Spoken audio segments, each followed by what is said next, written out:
Welcome back to another episode of Consciously Clueless. I'm your host, Carly, and I'll be your guide on this journey from consciousness to cluelessness and back around again. Today on the podcast, I talk to Niamh Kenny. Niamh has set up a new sustainable clothing company with her friend Emma Dolan, based out of Ireland. The ladies have been working on this company since September of 2019. Niamh has a love for all things sustainable clothes and wants to share her knowledge. Their company, Tainted Lemons Original, is currently running a Kickstarter to get the company off the ground. They would love your support. Supporting this company really means that you are helping to change the world of fast fashion, promoting sustainability and providing alternative options. Here we go.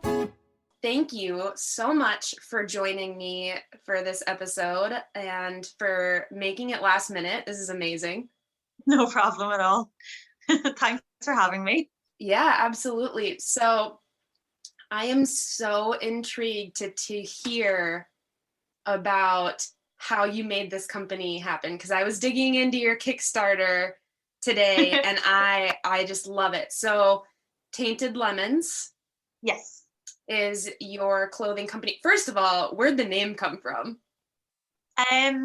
We were just going back and forth, and Emma, who's my business partner, she was like, I love lemons. It has to be something with lemons. And we were just throwing things back and forth, like to do with lemons. And I don't even remember which one of us landed on it. But we were both like, oh my God, love it. So it just stuck. Perfect. Yeah. Perfect. So I'm going to circle back because I was so excited to start asking you questions. I didn't ask the introductory question that I usually ask my guests. So I'm just going to pause on that because I have more to follow up with the business, obviously. But the podcast is called Consciously Clueless. Obviously, right now I'm a little more clueless than anything. But I like asking people kind of where you're at on the spectrum from conscious to clueless, like right in this moment, because the name of the podcast came from this idea of me realizing, like, just when you think you've got it and you're conscious and you're with it, you're like, nope, I know nothing. So like, where are you feeling right now in this moment? We've definitely been on a journey. So originally, it was I watched a documentary and I was like, oh my God, I am so clueless about what's going on with the fashion industry, how it is so bad, I knew that workers were treated unfairly, but like I didn't really think about it. And then from there, I was talking to Emma about it and we just dove in and we've learned so much on the journey. We began like thinking that, oh, if we start this company, we can use these kind of materials because they're sustainable. And then you look into it more and they're actually not. And you're like, oh my God, but everyone else thinks they're sustainable. Yes. So like the likes of organic cotton, we were like, amazing, we'll make clothes out of organic cotton. We'll be brilliant. So many companies are doing it. It's actually not that much better than normal cotton at all. Crazy. So we really spent so much time finding the right people to work with that have the materials we want, can make what we want, and also are using ethical factories where people are getting paid a fair wage. It took us, we started this in September 2019 and it's only coming to light now. Yeah. Wow. I think that's the thing I was so impressed with. So when I'm looking at clothing companies or whatever it is, like I don't want to promote anything on my page or whatever unless I really believe in it, right? And to like really believe in it, you've got to do the research, like you said, like it's just organic cotton, that's great, but it's not the solution. So, I'm a huge thrifter and I talk about that a lot, but you can't thrift everything. And you've also we've got to find a way, like bigger picture, to like do something with all this waste too. That's the other piece that we're creating. So what I was so impressed with looking at your Kickstarter, I was like, damn, this company is checking all of the boxes. And usually you can't find someone that is checking all of the boxes. One other company that really does that for me is like Girlfriend Collective. Okay. Yeah. I am a huge fan of, because sometimes if you are like a huge workout person or whatever, it is hard to find leggings that are not falling down when you run, or that are Absolutely. flattering or whatever it is. And their leggings made out of recycled plastic bottles are actually like the favorite ones that I have now. So they're a company that does that. And I'm just so impressed that you have this Kickstarter and that you're starting off at that level. You're starting there. It's so many Yeah. companies usually are like, oh shit, I got to get this like rolling here. And they end up there. But like, I'm so impressed with you. Thank you. We're trying. Because we have a vintage business as well. Okay. But just from talking to specifically my mom was the first person, but like other people, like there's a stigma around thrifting and vintage that people can't get by. And that's fair enough if you have your belief that it's other people's clothes and that you don't want to wear something that somebody else has worn. Yep. That's your prerogative. You're allowed to do that. So we wanted to come up with a solution for those people as well who don't want to be negatively impacting the environment with their clothing choices, but at the same time have it in their minds that it's kind of gross or something to thrift clothes or buy vintage that other people have owned. So that's kind of where we came from with the original stuff. So that's why we have the both businesses, because we both love vintage so much, and it is more sustainable because you're not manufacturing in it, but at the same time it's not for everyone, which is fair enough. Right, totally. So can you give kind of an overview of what Tainted Lemons is doing right now? Like, what are you creating? What are you working on? So basically we have our Tainted Lemons vintage, which has been up and running since last May. So we originally wanted to launch both together last summer, but then with COVID and everything, the whole originals stuff was put on pause for nearly a year. So we went ahead and we did the vintage, and we've been tipping along with that and doing as much as we can with the originals up until now. So now we have gotten our samples, we've approved them all, everything is the way we want it, the quality is perfect, and we've shot our campaign, and we're running the Kickstarter to raise the funds. We have the jumpers on their way already. Okay. And we're just raising funds for the company. But the thing about Kickstarter is that if you don't raise your goal, it's all for nothing, because if you don't make the amount of money that you've set as your goal, everyone gets refunded, and it was all for nothing. Yeah. I did not know that. Yeah. So that's that's high risk. Yeah, that's one of the struggles we're going with now, because if somebody sees the Kickstarter, they might be like, oh, that's cool, I'll donate, or not even donate, I'll buy a sweatshirt. But they don't know anything about our company or anything. They just saw it as an ad or on a whim, or somebody said it to them in passing. But they'll get refunded, and they might never think about us again and won't have gotten a sweatshirt, and they'll forget the name of the company, they'll forget that we're even doing it, and that's losing people essentially. So what are you doing to try and counteract that? We're just promoting it as much as possible, really, without annoying people and begging people, because at the same time it's a really hard time at the moment, and people don't have a lot of money to dispose of at the moment. So we're just asking for whatever people can if they feel the need to.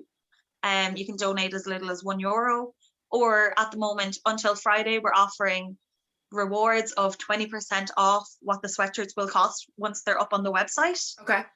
As an incentive for people to get a sweatshirt off, 20% off, and also like it's a donation towards getting the company off the ground. So first of all, my mind is blown right now by Kickstarter. Yeah, I know. I've only donated to a couple Kickstarters, but I guess they've been ones that have gone through, because I've never gotten refunded. So I didn't even know that was a possibility. Yeah. I think that one of the things I also appreciated about you is I'm not some huge Instagram influencer, right? Like I maybe someday, but even at that level, like once you post like one picture that you are working with a company, you get inundated with emails and DMs from people that are like, be an ambassador, brand ambassador, blah, blah, blah, blah, blah, blah, from all these like garbage fast fashion places. I was really surprised by that. And I got a message from you on Instagram, and I try and read everything because you just never know what people are going to message you. And your message, and I don't know if it was you or your business partner or whoever, but the message was so genuine and just like explained, hey, this is what we're doing, this is why it matters, that is why that's why I reached out, you know, because I was like, oh, this is cool, I want to talk about this, like I'm going to get in on the ground floor, they're going to be famous someday, and I want to connect with them now. Because it was just so genuine, and you can tell in your marketing when you read through your Kickstarter that this is obviously, it would be great if this became like a huge money maker for you. I imagine that would be fine in your book. But you can tell that it's also coming from a place where like you really want to make a difference. Yeah, we really do. So what are you call sweatshirts jumpers, right? Yeah. When you said jumpers, I was like, oh yeah, that's right. So sorry, what? No, that's okay. I think it's great. What are they made of? What are they actually made of? So they are 60% recycled cotton, which is recycled from clothes that have ended up in landfill. Okay. And 40% recycled polyester, which is been made from recycled plastic. Great.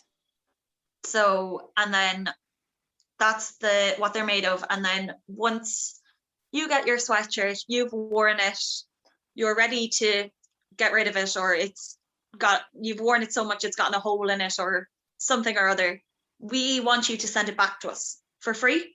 So we'll pay for the postage back to us so that we can send it back to our factories and get it repurposed into more clothes, so that nothing is going to waste. Is amazing. That was the other thing I noticed, and I not to continue to make this comparison, but it's just another company I really respect, is that Girlfriend Collective started doing that as well. Yeah. And like send us stuff back. And I think that's genius, because there's been a few times where, you know, I've really minimized my closet, and there's some things you just can't sell or donate. Yeah. And you're like, what do I do with this? I actually found some company in the United States that takes like clothing scraps. Oh, amazing. I had to mail it to them, which is totally fine. But, you know, and I don't fault people for this. Who's going to do that every time if they're not told to, right? If they're not like, if that's not the expectation up front. So to have that already on the table, I think is really, really incredible. That's what I'm saying. You thought of everything. Really, because we wanted to make as little impact on the environment as possible. We are still manufacturing things, so obviously there's going to be an impact. So like, even with, there is polyester, which is plastic, in our clothes. So we're going to be selling guppy bags. I don't know if you've heard of them. I've heard of them, and I haven't used one, but I know I should, because I have some of the clothing that is made from recycled plastic. So can you explain a little bit more of that? So even, it doesn't have to be clothes from recycled plastic. It's any clothes made from polyester, which is plastic, release microfibers into the water when you wash them in your washing machine, which is ending up back in our water systems or in the sea. So what the guppy bag does is you put your clothes into the guppy bag and then put the guppy bag into the washing machine, and it catches all the microfibers. So nothing goes back into the water system. So at least there's not plastic ending up in the water we drink or in the oceans, fish and stuff like that. Because you couldn't, I think, well, the system that they're using to recycle the cotton that we're using in the cotton material isn't strong enough by itself to be made into clothes that are, well, sustainable, that like won't rip or won't tear, tear easy, or like that are like a good quality still. So there's not a system yet where the recycled cotton is a strong enough material on its own. I see. To be made into clothes. I did not know that. Now, maybe someone somewhere else has a system that it works, but not that I have found from all my research and all my looking into companies that do this. So right now, as a part of the Kickstarter, you are often offering sweatshirts or jumpers. Yeah. what is the kind of big picture? What do you plan to kind of stick to that lane, or do you want to expand? The hope in the future would be that we do expand into a brand that offers stuff for everyone, so that everyone has the option to shop sustainable. Mm-hmm. And now it won't be as cheap as Boohoo or ASOS, Mm-hmm. but we are trying our hardest to make it as affordable as possible for people, because the other side of things is I have seen these sustainable brands pop up and they're selling t-shirts for €100, and that's just not, people can't afford that. Mm-hmm.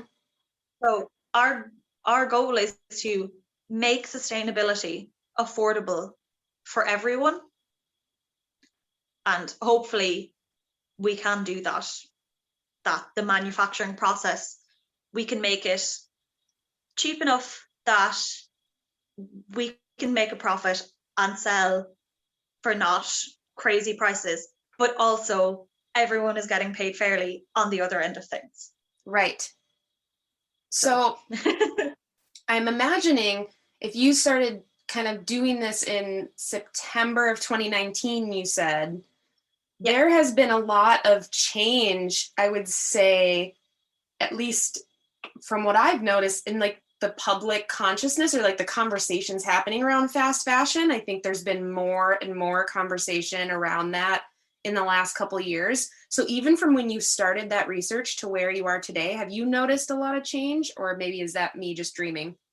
No, I have definitely noticed change. I've noticed the rise in the number of my friends using Depop to get clothes rather than buying clothes from anywhere, which makes me very happy.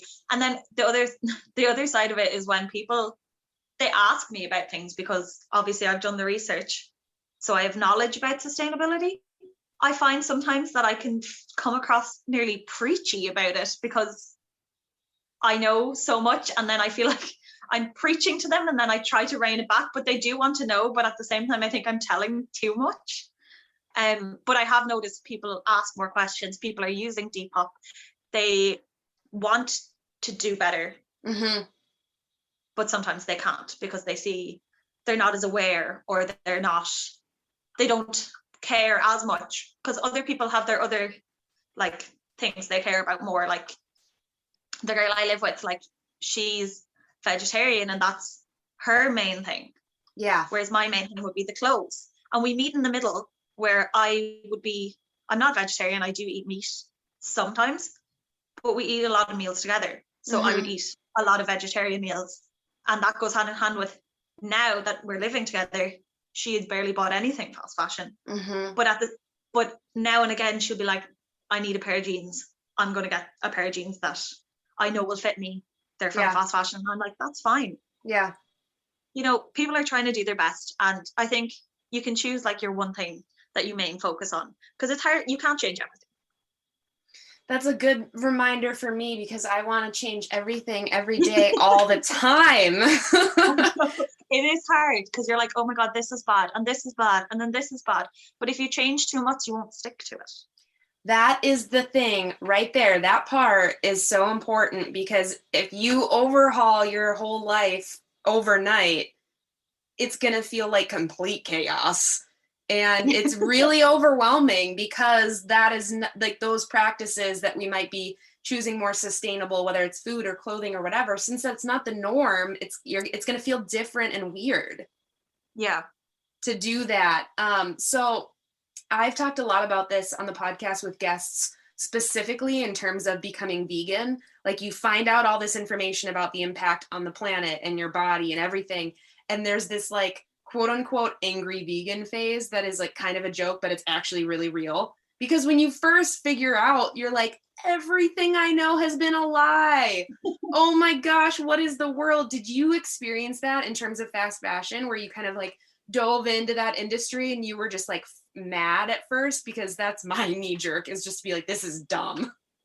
Yeah. And especially because me and Emma met working in a retail store together. And when we found all this out, we were still working in that store. Oh, wow. No, it was a Irish company, so it's not the worst. Yeah. It's not the boohoo or the misguided or whatever, but like at the same time, it still is fast fashion. So that was kind of, I think it really hit us because we were in it. Yeah. Yes, absolutely. Has digging into the fashion industry and sustainability altered your life in other ways? Like, has it influenced any of the other parts of your life or habits or anything like that? I think I'd be more conscious about everything being Mm-hmm. like when I look at things, buying anything now, I'm like, well, what's the more sustainable way to do this? Or like, Yeah. if I was to go get a coffee, and I don't drink coffee, that was such a lie, I drink tea. Me too. If I was to go get a tea, you didn't have like your reusable cup with you, you'd kind of be like, oh, do I? Because everywhere in Ireland is takeaway at the moment. You can't sit in, so you can't get it in a cup. You have to get it in a takeaway cup. You'd be like, do I need the takeaway cup? Yeah. That's the thing I've started asking myself so much in every aspect is like, do I really need this? I think that's such an interesting question, and not even to limit yourself, but it does kind of just make you think for a moment. Yeah. About what you're consuming. Absolutely. Yeah. It shows you if it's like this in this industry, what's it like in every other industry? Yes. And that's the thing I think where the like angry phase comes from, because you're like, oh shit. Oh man, that means I have to look at all these other areas. Yeah. And that sounds overwhelming. Yeah. Just take it step by step. What you're most passionate about or what you feel strongest about, focus on that, and the rest will come. Kind of. Definitely. I interviewed an author. Her name is Ashley Piper, and she wrote a book about sustainability. And something she said in the interview that I've thought about a lot is just that pretty much what you're getting at is just this, like, it's okay to prioritize your passions. Because, we were talking about how, like, let's say someone is interested in getting a sustainable dish soap, and they go into a store and they're like, oh, there's a section on sustainability, but some are in plastic and some aren't cruelty free, and some like, it's, if you can't find your perfect option, her thing was, okay, what is your priority in this situation? Is it plastic free? Is it cruelty free? Is it whatever? And like, sometimes you're going to have to do that. And it's hard. It's hard to grapple with, because it's like, no, I want to make perfect choices all the time. Yeah. Once you start changing, you want to change, but then you get annoyed when you can't. So you just have to be able to live with the fact that there isn't the products that you want. They don't exist yet. Yes. They will exist in a few years, but it's going to take time. Just because you want to change doesn't mean the world does. Yes, absolutely. That's so good. Somebody else on the podcast, I learned so much. I mean, I'm secretly just doing this because I'm learning from everyone for free. But somebody else said you can't be perfect in an imperfect world. That's a really good way of putting it. Yeah. And as someone who has like self-identified as a perfectionist for so much of my life, I was like, whoa, I can't be perfect in a world that's not going to let me be perfect. That doesn't even make sense. Yeah. It's such a good mindset. So circling back to Tainted Lemons, what made you choose jumpers, sweatshirts as your first thing? Like, did you go back and forth on like, should we make shorts? Like, where did that come from? We did. Originally last year we got in the company that we're working with, we got in contact with last February. So February 2020, just before this all hit. And we were going to launch with 4 products: a crop top, a t-shirt for men, and then a men's hoodie and a ladies hoodie. Okay. And then everything hit, all the factories closed. We were looking at it, we were like, the climate is changing. Nobody has as much to spend anymore. Mm-hmm. And all this. We were like, should we launch small, see what the market is like for it? We can do something unisex that everyone wears. Everyone wears sweatshirts. Right. Everyone loves a sweatshirt. if it's warm, people wear sweatshirts. If it's cold, people wear sweatshirts. We were like, we'll go with that. And then because the factories had been closed for so long, so there's no dye in our clothes because they're made from old clothes. Oh. They're just the colors that they are. Yeah. So we have to choose. We can't go on to Pantone and be like, we wanted this exact shade and somebody can dye it for us. We only have a certain amount of colors that we can choose from. They're all actually, if you scroll down to the very bottom, there's only a few posts on the Instagram, but if you scroll down to, I think it's like the 3rd, 4th and 5th posts that we put up, you can see all the colors that we can choose from, and they're just it. Okay. So, and then because the factories hadn't been open and they hadn't been recycling the clothes, they ran out of a lot of colors. So then we had less to choose from, which we just then decided, do you know what, we'll just go with 3 colors. Yep. We'll go with, everyone wears black, we'll go with the black. The grey and the blue caught our eye, so we were like, we'll go with the grey and the blue, and then we'll work from there. And they turned out lovely, if I do say so myself. Yeah, and I noticed that too, that they were colors that, like, they are colors that can fit everybody. Yeah. You know, that they are very universal. Because we toyed with doing a pink. Okay. But then there's a stigma around pink and boys, and now I think people are moving away from it, but at the same time, blue is better if you're starting off and you want to appeal to everyone. Totally. I didn't even think about the dyeing process because I don't know as much, and I'm sure you do after your deep dive into research, but isn't the dyeing of clothing, isn't that process pretty resource intensive? Yeah, and very, like, uses so much water. Yeah. And now I've read loads about it, but then I get confused in my brain. I think, now I could be wrong, there's a river in India that's not the color of water because all the factories are along the river and all the dyes go. Now I could be wrong about this, but I'm nearly sure that I didn't make this up. And then because the dyeing process uses so much water, they have to get rid of the water. They get rid of the water into the river, and the river is, like, just not a nice color, I think. I mean, it wouldn't surprise me. I've heard about the dyeing of, I've heard the creation of jeans is, like, super water intensive. Yeah. Because to get certain, and this I only know because of the work from working in retail, to get the color of jeans is so hard. Because, so say in our store, we did a pair of jeans and we did the exact same style and color for the Christmas season as we did for the summer season. It actually wouldn't be the same color because of the temperature in the factory when they were being dyed. So it's so hard to get the right color that they use so much water and wash it so many times to match colors. Wow. Yeah. And when you explain it like that, when you say that out loud, I'm just like, why? You know, when you like, it's like, why are we doing this? Yeah. Just to get the same color of jeans for the next person, I'd rather have something a little more unique. It's so hard to, like, learn everything and know everything about it, because then when you're asked questions and then you don't know the answer to something, you feel like, oh, people are like, oh, she doesn't know that. So, like, does she actually know what she's talking about? When you expand someday, and let's just assume that you do, your Kickstarter is going to hit and you're going to not have anybody be refunded and everything's going to work. So let's manifest that here now.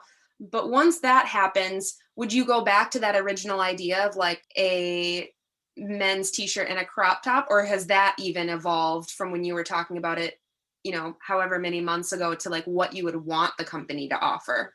I think so, because I think at the base level, we want to have basics that everyone can wear and everyone would want to wear. And then if we are successful and if we do expand, then we can expand into more, like, not niche clothes, but, like, jackets and things like that that not everyone will buy, but we want to offer something that there's with a t-shirt, you can do it cost effectively for people, so that if they do want to start adding sustainable pieces to their wardrobe, there's a t-shirt there. It's just basic. So I think we will circle back to it, hopefully in the next year, maybe 2. We'll see how this goes.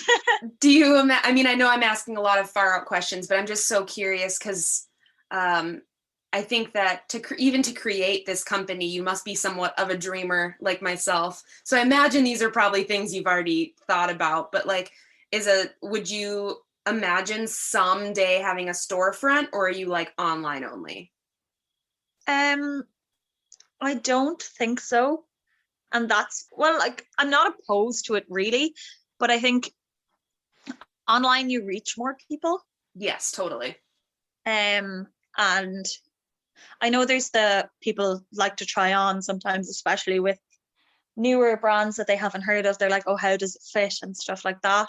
True. But I just think, I don't know, I haven't really thought about a store at the moment, but maybe eventually. I don't think for us at the moment it's not the goal. Right. But it could turn into the goal if things change. I suppose we haven't really been thinking about it either, because at the moment in Ireland there's no shops open whatsoever. Okay. Yeah. So you wouldn't even be thinking about it because nobody can go into a shop at all and buy any clothes.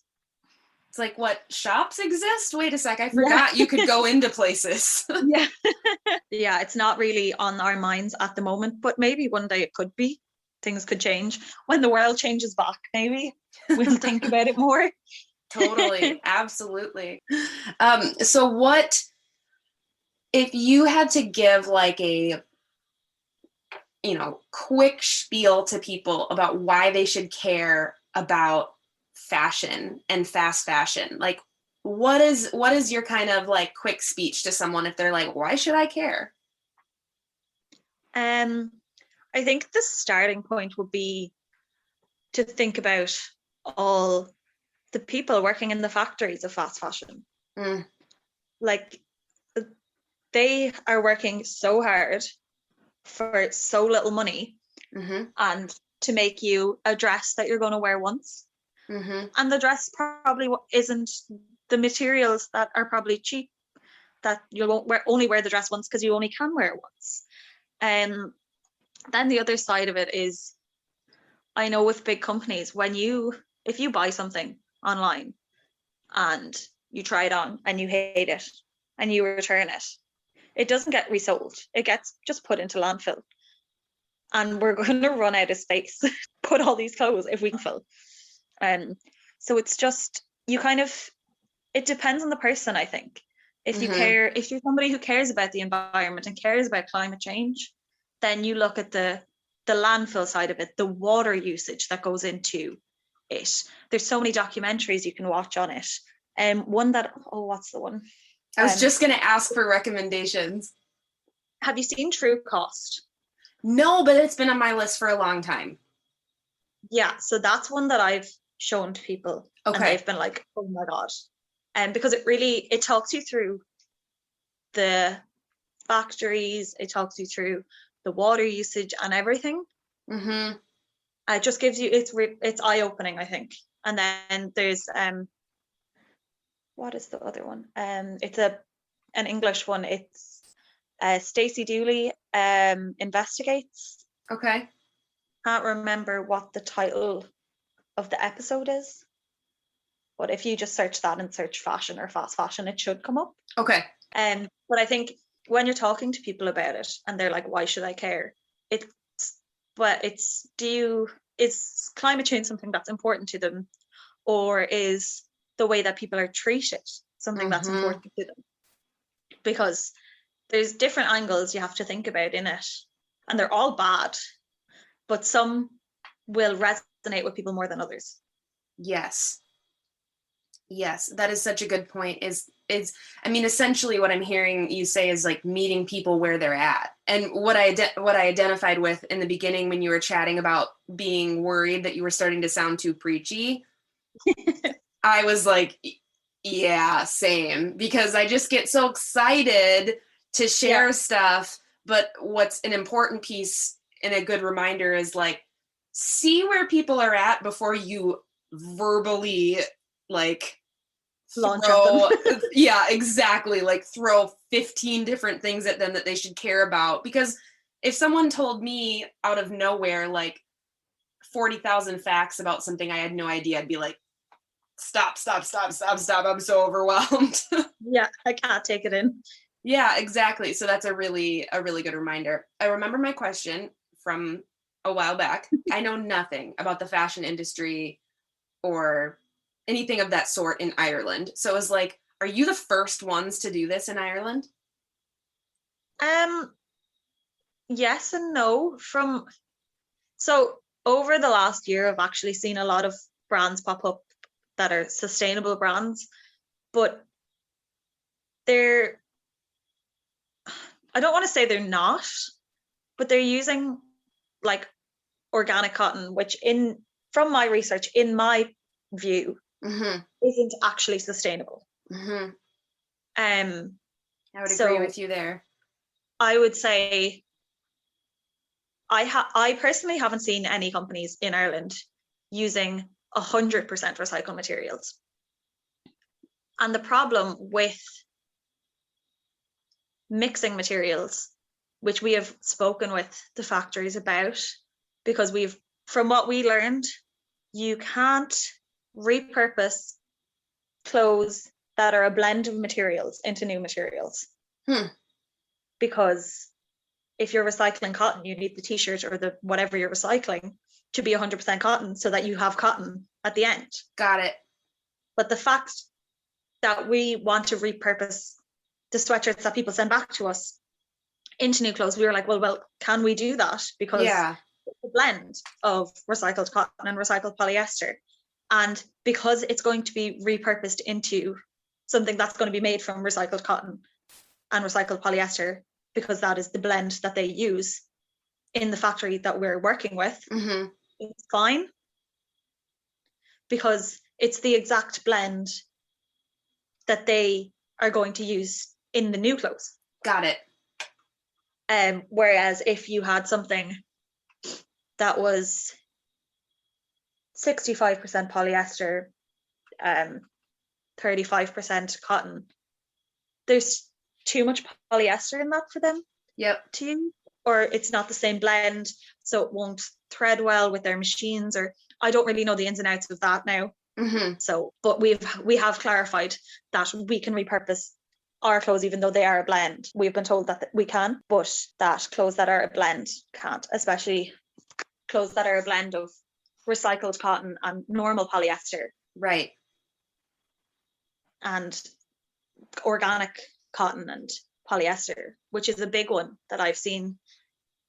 Some brands been like, oh, our sustainable t-shirt that's made from this amount of organic cotton and this amount of polyester. I'm like, doesn't sound sustainable to me at all.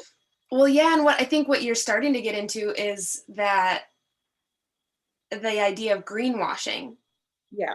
And especially it's Earth Month, I have seen so many random companies like H&M and stuff, like we have a conscious line. And so, 5% of their clothing is made from organic material and we're supposed to celebrate that, but it feels like a distraction. Like, look over here, we're doing something so we can pretend 95% of our stuff isn't shit.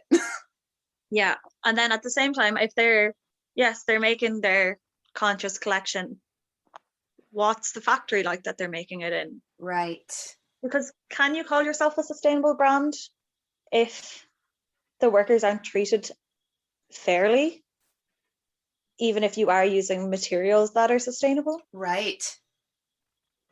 So it's very hard not to sound preachy or judgy when you're talking about it, because I'm not trying to shit on other brands basically, but at the same time, when we two girls from the middle of Ireland can do it, why can't other people? Totally. I don't think you've sounded preachy at all. I think that I personally, maybe it's just because I know I can sound like that too. So I'm like, no, she just sounds like what I sound like. But I think that what's important is that what I kind of go back and forth, I vacillate between, is that there's also some personal responsibility to not get defensive or to not stay defensive. Because I've gotten defensive when people say like, you know, this thing you've always done, like it's kind of problematic. You want to be like, no, that's not true. But there is some personal responsibility of being like, okay, I didn't know that the clothing I was buying was really harmful, but now I do. And I'm not going to be mad at the person who pointed that out. I'm going to be mad at the people, the system that's making that happen over and over again. So I think that's good to keep top of mind as well. Yeah, absolutely. Is there anything that I haven't asked you that you're like, I want to make sure I share this, or anything that we haven't touched on that you think is important? Oh God. I've been just talking so much, I haven't actually thought about that now. That's good. You're supposed to talk. I'm interviewing you. Yeah. I think we have touched on all the points that I'd like to talk about the originals. I think the point that we're trying to get across at the moment, and it's just because we have a time limit, is that if we don't reach our goal on the Kickstarter, it is all for nothing. Mm-hmm. Which kind of sounds a bit depressing, but like it's true. But I also don't want to sound like I'm begging people, because I'm not. It's if you believe in us, I would like people to donate, and you don't just have to donate. You can get a reward back, as in you get a sweatshirt. It's just the sweatshirts are on the way. So instead of having them up on a website, we have them up on a Kickstarter. So you're still getting a sweatshirt, and at the moment you're still getting it at 20% off. It's just, that's our main focus at the moment. Is the company is still going to go ahead.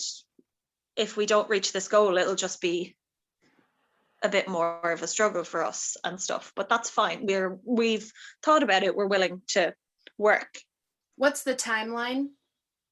So it's the 10th of May. Okay. To reach our goal. Okay. I will put the Kickstarter in the show notes and share on my social media when I share the episode. And I look forward to giving it another look and picking out what color I want, because... So, that's another thing. So when you pick a reward, you're just saying, yes, I want a sweatshirt.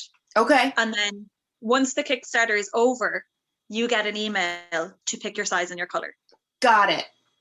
So you're just saying, yes, I want a sweatshirt. And then you actually have time to think about, which color do I actually want? Or do I want it baggy? Do I want it fitted? That kind of stuff. So that's something I think people are getting confused about. They can't pick their size and their color, but that's not, because it's not a sales website. Yes. It's a funding website. So they don't have the functions for that, which is fine, because we will have the functions for that on our own website once we have it up and running. Okay. So, and then I think when people go onto the website, they get confused because it opens on a homepage and people don't understand Kickstarter, I don't think. Because people wouldn't have seen it ever maybe, or used it or whatever. So there's just the back this project button. And then people can read the front page, and sometimes they forget that there's actually other sections. So you can click rewards, and that's where you can actually get a sweatshirt. I think people are getting confused there. So make sure that that's clear when sharing it, if people have questions or whatever else. And on social media, I know you have an Instagram. That's how we've been communicating. Are there other avenues of social media people should look y'all up? We have a TikTok, but there's only 3 videos on it. And we have a Facebook for the vintage, but we don't really use it. Instagram is kind of our main one, and then we have a Depop for our vintage, obviously. Okay. But Instagram would be our main one. Yeah. Okay, that sounds great. I'm excited to share, and I'm excited to see how the campaign goes. And so what's the timeline, assuming that everything goes to plan with the campaign? What kind of timeline are people expecting then to receive a sweatshirt or see things? Hopefully by the middle of June. Oh, wow. That's a quick turnaround. Yeah. So the sweatshirts are made. Got it. So they just have to come over to Ireland, and then we just have to obviously sort through them, get all the emails sent out. We're waiting for the Kickstarter to end, and then we'll get all the emails sent out, see what sizes and colors people want. and sort through everything. So yeah, hopefully it'll be the middle of June. It's not going to be like months and months before, because we didn't want that either, where people like essentially buy a sweatshirt and they don't see it for 6 months. Right, totally. I've actually donated to a Kickstarter. I won't call anybody out because I still want to support them. But I donated to one, and because of COVID and everything else, like the manufacturing, as you know, got kind of delayed and everything else. But I actually forgot about it because I did it last winter. And a friend of mine was like, "Did you ever get that thing?" And I was like, "Oh, it's been like 6 months." So that's awesome that you're trying to, it's also a way to keep people engaged, right? So then they're like, "Oh, I just got my sweatshirt. I'm going to share about it. I'm really excited." And that kind of thing. Well, if there's anything you think of that you want to share with me to put in the show notes to encourage people to look at, just let me know. Perfect. Thank you. Thank you so much for joining me. Again, thanks for making this happen. I'm really excited to connect with you because I just have a really good feeling about us connecting and feel like I'm getting in on something good on the ground floor. I'm excited that you feel that way. That makes me feel good. Good. I'm glad, because I mean it. I really do. I think that what you're doing is incredible, and I know it must be taking a lot of personal time, and it's probably pretty anxiety inducing at times, especially because right now you're in limbo where you're just like waiting for it to end and hoping it works. Yeah, absolutely. So me and take Emma care. Are texting each other every day. She's on the couch at home and everyone's like, "Who are you texting?" She's like, "Niamh." Obviously.